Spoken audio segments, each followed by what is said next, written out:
আসসালামু আলাইকুম। মাননীয় এমপি জনাব আন্দালিব রহমান পাট্টা উনি বলেছেন ওনারা ৩০০ রান করেছে আর ছাত্ররা ১ ওভারে ১২ রান করেছে। কথা রাইট, ঠিক আছে।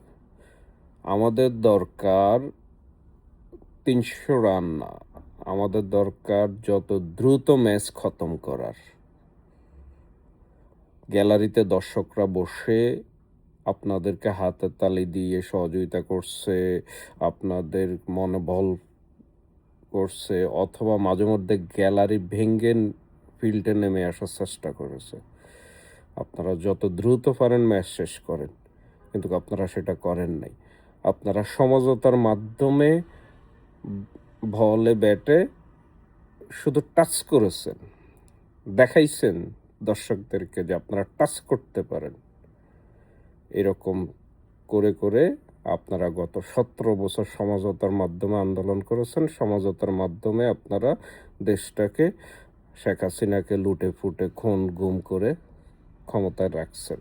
এটার যেমন শেখ হাসিনা দোষী, তেমন আপনারাও দোষী। ছাত্ররা গ্যালারিতে ছিল, ছাত্ররা টিভির পর্দায় ছিল, তারা দেখেছে কিভাবে সমঝোতার মাধ্যমে আপনারা আন্দোলন করেছেন। সেটাকে তারা দেখে লার্ন করে তারা মাঠে নেমে তারা ঠিকমতো এই ম্যাচ শেষ করে ঘরে ফিরছে। জনগণ সবই জানে। কথা বলার আগে জনগণের আইকিউটা একটু টেস্ট করেন যে পার পাবেন কিনা। আসসালামু আলাইকুম।